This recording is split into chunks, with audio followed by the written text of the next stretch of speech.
travers vous, présenter les mêmes vœux à l'ensemble du peuple sénégalais et de la communauté musulmane tout entière. Je voudrais également saisir l'occasion pour présenter au peuple mes condoléances à l'occasion du rappel à Dieu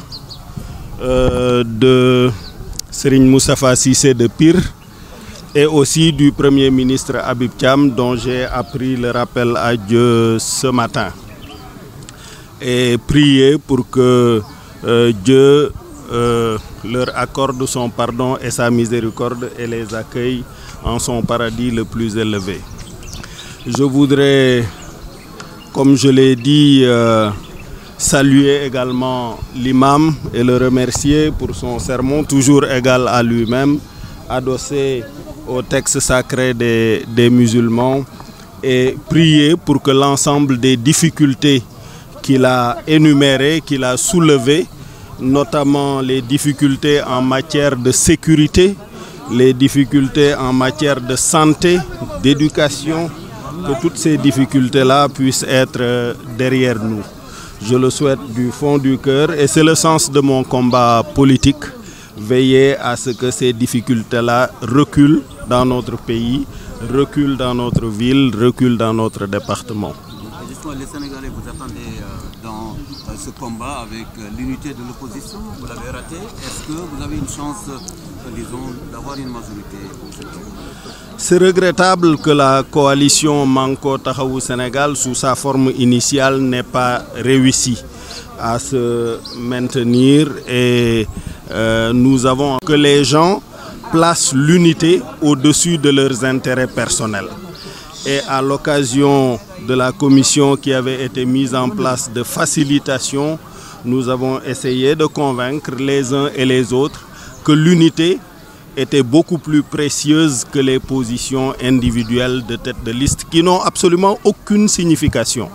à l'occasion de ces élections législatives. Ce qui était vraiment déterminant, c'était se donner les moyens et créer les conditions d'un changement de majorité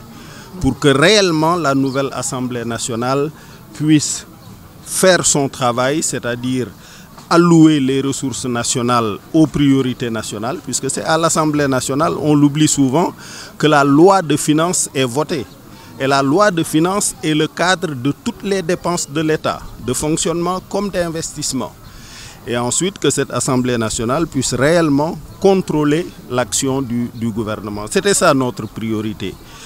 Malheureusement, cela n'a pas pu se faire et je le regrette personnellement. Mais cela dit, les populations ont conscience qu'il y a un besoin réel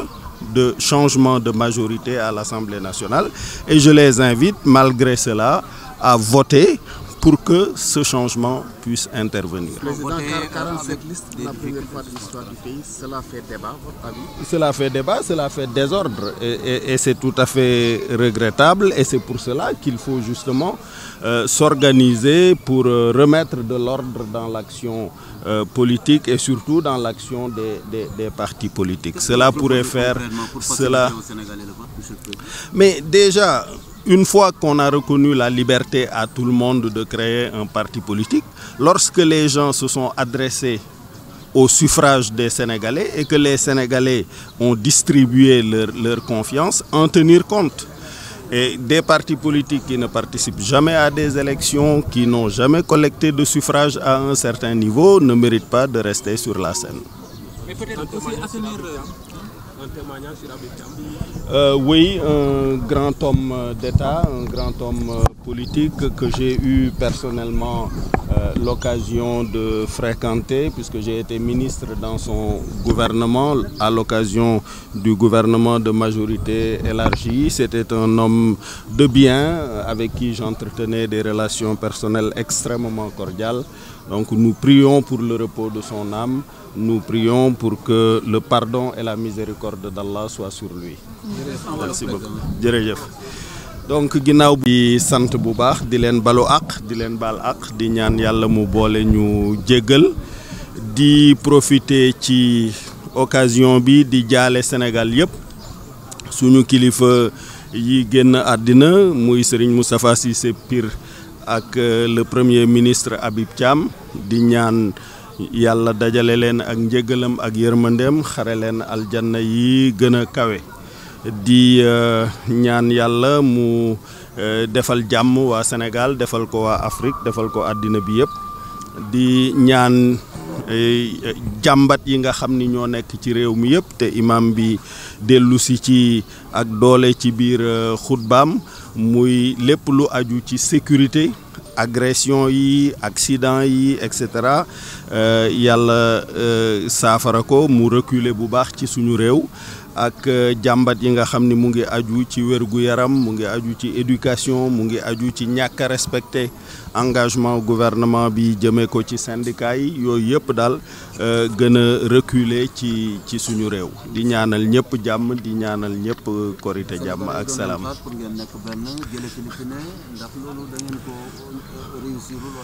waaw loolu vraiment am naa ci lu ma metti trop ndax li gënoon a am solo mooy booloo bi mooy nekk benn bi loolu moo ëppoon solo téeméeri junni yoon xëccoo ay poste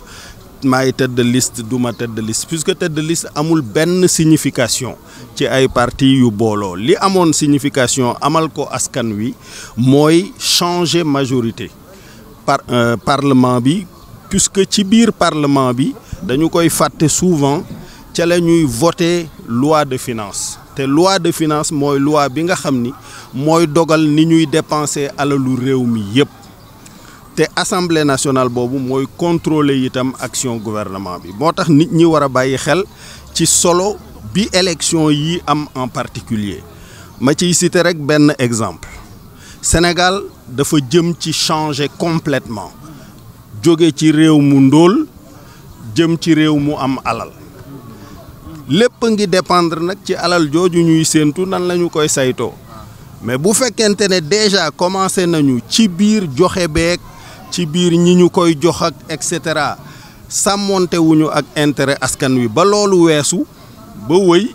ñu defar seeni contrat séddoo pétrole bi séddoo gaz bi et cetera kenn tegu ci bët kenn xamul ni mu demee askan wi du ko fekke te bateau ya koy jël ci géej ga lay jóge dem bitim réew du jaar fii du jaar feneen donc loolu yëpp dafa am importance puisque Sénégal dafay nar a dem bokk ci réew yi ñuy tudd ndax seen pétrodollar muy réewu naar yi di fa wuti ndimbal et cetera donc assemblée nationale bii ñu jëm moom majorité bi kuy voté na nga ci bàyyi xel loolu li nga xam ni lii mooy njëkk a doon liggéeyam mooy lépp li nga xam ni lii lëndëm na ci yorin woowu ñu teel koo saytu taxawal ay commission parlementaire yu ko enquête wax ne pétrole bi nii la feeñee ñii ñu ko jox mu ngi mel ni bay séddoo Sénégal amul machine yu génne pétrole bi wante moom pétrole bi yow ki nga xam da ngaa am sa tool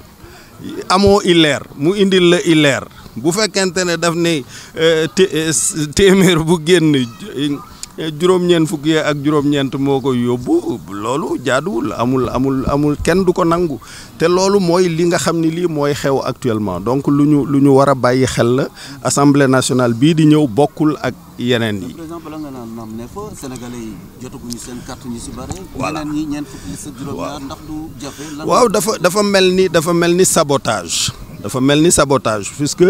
élection yi responsabilité gouvernement bi la mu organiser ko ci yoon d'abord fexe ba ñëpp jot seen carte balaa élection yi di egsi liste yu bari yi aussi désordre lay indi li nga xam ni lii moo jaadu ci arène politique bi mooy ku nekk am nga sañ-sañu ne damay laaj askan wi ñu wóolu ma dénk ma yore nguur gi wante boo xisee dem ci élection ñi nga xam ni ñii soit demuñu élection soit bi ñu demee élection kenn wóoluwu leen amuñu ay suffrage yu bari ñooñu war nañoo abale langue bi pour que yëf yi ñu mën ko organiser ci dal. jërëjëf.